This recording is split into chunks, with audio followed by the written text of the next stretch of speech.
To many salespeople who rigidly stick to a script, negotiation strikes terror in them. Yet it's a way of life in many countries, especially if you've been on holiday to a souk or a market. In my mind, someone can be good at sales, but the person that is good at negotiation will be a better closer, come away with a better deal, and establish a longer-term relationship with a customer. So I've negotiated the opportunity of revisiting a company who I think are global leaders in sales negotiation training, Huthwaite International, and their CEO, Tony Hughes. Thanks for the meeting, Tony. Hello, Malcolm. Tony, I've seen some very convoluted descriptions of what is sales negotiation. So what's your description at Huthwaite International? Well, maybe as we're talking about sales negotiation, the easiest way to describe it is in relation to selling. So if selling is about the seller getting the buyer to come towards them, so there's an agreement, we want to do business together. Negotiation is about agreeing the terms and conditions under which that business will take place. Now that's a very simple definition, which is, I guess, what you asked for, and it can be slightly more complicated. But if you think about a negotiation, there has to be a scarce resource. Usually it's money, or it could be product, or a number of other things. There has to be some agreement and some conflict, because if everybody's in agreement, there's no negotiation. And you have to be able to vary the terms. If that individual that's negotiating hasn't got the power to vary the terms, then you can't negotiate. So quite simply, it's those three characteristics, and then it's the terms and conditions. Today's buyers and procurement officers are skilled in negotiation. Is that one reason why salespeople should stop being fearful of negotiation, and why should they learn how to negotiate? Yeah, well, the first thing is that all but the simplest transactions require a negotiation. You started the conversation talking about the souks in various countries, the marketplaces. They are simple negotiations. They're horse trading, and there's still a negotiation going on, but it's quite simply just swapping on price, really, usually. Or you might get two pairs for the price of one, but that's as close as it gets. Now, it's far easier to negotiate with people who can negotiate. So negotiating with buyers who are skilled negotiators is actually easier than negotiating with those that aren't. So no, we shouldn't be afraid of it. It's a skill that we do have to learn. Okay, we do have to know that skill, and we have to remember that even though we may not think we're negotiating, it's happening all the time through the sale. As soon as there's any information exchange, and that's happening much earlier these days anyway, with internet and the way that people can find stuff out. As soon as I know something about you, that negotiation started. So we have to be able to. It's not an option. Excellent, yeah. Now, I believe that today, good negotiation is win-win, not grab everything from the table. Or am I wrong in my thinking? Well, like most of these things, Malcolm, it depends.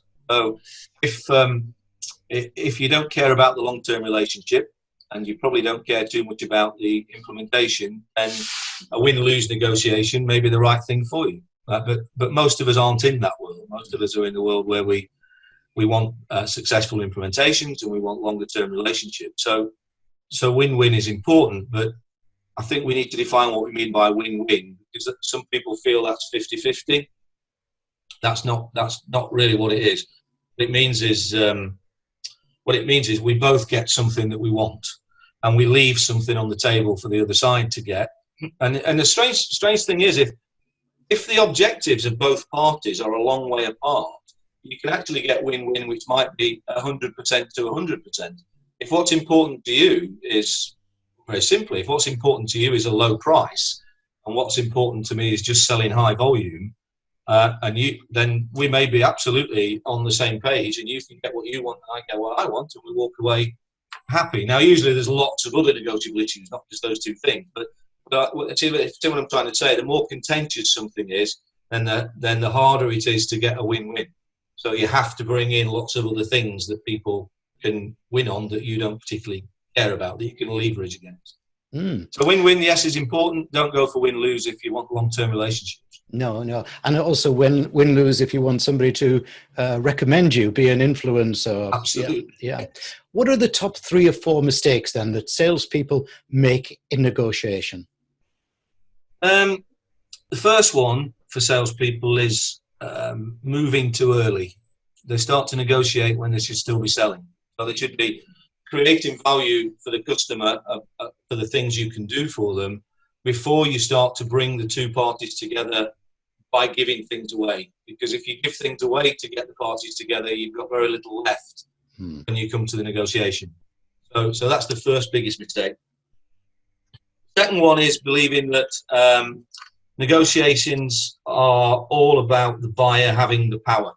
That the power is always with the buyer. Now, in every survey that we've done, and we've done a lot where we've talked to buyers and to sellers about who is the most powerful, many buyers feel the seller is more powerful, and most sellers feel the buyer is more powerful. So getting that right is the most important thing. Getting that balance of power right and recognizing it isn't always about one side or the other. And so is not misusing the power, because if you do some analysis of that and feel that you are more powerful and you misuse it, it's almost akin to the win-lose situation we were talking about before. There's another thing that people tend to do, and it's accept a deal too quickly. When maybe we've heard a lot of the phrase over the last few years with Brexit of no deal is better than a bad deal. Now, usually in a commercial negotiation, no deal means a return to the status quo. It doesn't mean that it did in Brexit that something changes, which is why it wasn't a good phrase. But in the commercial world, I would always agree that no deal is better than a bad deal. However, to make sure you are knowing whether you've got a good deal or a bad deal, you've got to have exceptionally good preparation and planning. And that's the other biggest mistake that people make. They don't get the numbers together properly, the information together properly, and more importantly, they don't plan how to use it. So that preparation and planning thing is usually the biggest mistake that people make. So do you think that buyers really use those negotiation dirty tricks such as, it's all I've got, and I've just got to check with my colleagues? Can they be countered today, or do buyers usually know those countering tactics? Right. Well, I think there's two sides to that one. Yes, they are used. Okay. Yes, they're often used through naivety. They often don't realise that they're using them. They think it's just a natural thing that you should say. We've only got one left, or whatever it might be. And they can be countered, and there are ways of doing it and countering the countering, if you see what I mean. But most of that is down to a behavioural skill. So anybody who's very well prepared and very well planned would spot that something the buyer is saying to them is out of kilter. It's not right. So they have the behavioural skill to gather more information, to clarify things, to challenge things. And once you start to do that, you can usually pick out whether or not these are dirty tricks or whether they're real positions in a negotiation. And the other thing, of course, is, and coming back to what we were talking about before, if you use dirty tricks, usually after the negotiation, people find out they were dirty tricks. So most skilled negotiators tend not to use them. They tend to rely on their own skill and a jointly beneficial outcome rather than dirty tricks to get to where they want to get to. So how does your company deliver its sales negotiation training? Can a good negotiator emerge from, say, one course, or is it a continuous development process? Well, like most things in life, Malcolm, it's a continuous development process, but at each stage you can get better. So we would almost always find that people coming off of the programs are better than when they went into them. And much of that is about their self-awareness. It's about having a better awareness now of the way that they should behave compared to the way they have been behaving. So a lot of it, again, depends on your starting point. If you're already a very skilled negotiator, you might only learn a few things that are about the way that you do things. But in some of these deals, a 1% or a 2% increase in margin could mean millions of pounds for the company. So almost more, I think, than any other training, negotiations has the ability to have a much bigger impact on the financial positions, even than some sales training.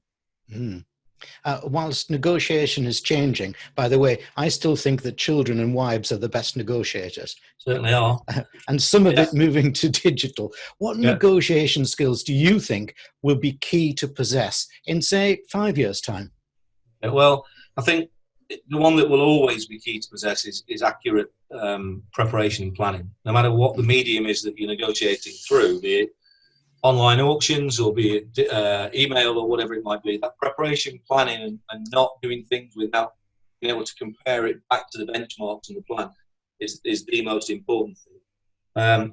It is a different medium. I've seen many what we might call reverse auctions on digital reverse auctions, where people have got carried away and gone beyond their limits because the process tends to force them down that route, and then it's unimplementable. They can't do it at the right price. They can't, and then it causes bad feeling with the clients, or even from the client's point of view, the buyer's point of view. They've pushed people so far down that actually they've made a big mistake. They should have been talking to people and getting the right solution in place. So in terms of skills for the future with the online auction, there's quite a lot of information around that at the moment. I think one of the biggest changes is going to be more or less what we're doing here. People are going to do much more negotiations that are not going to be in a room. They are going to be either virtual face-to-face or telephone-based, because that's the way the world's going to go. So for that, rather than, I think people have got to really understand how to work virtually. You know, how to use the technology is one thing.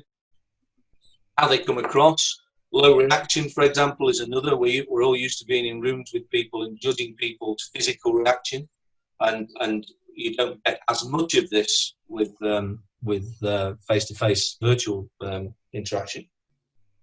So I think people need to get themselves trained and comfortable with working in this new digital world. Too true. And I take what your point about reverse auction. I know you can get lots of help via yourselves.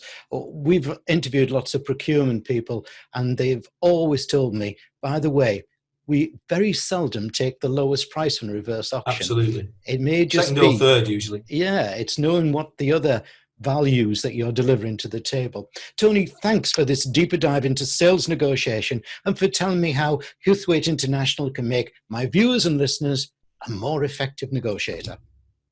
Thank you, Malcolm.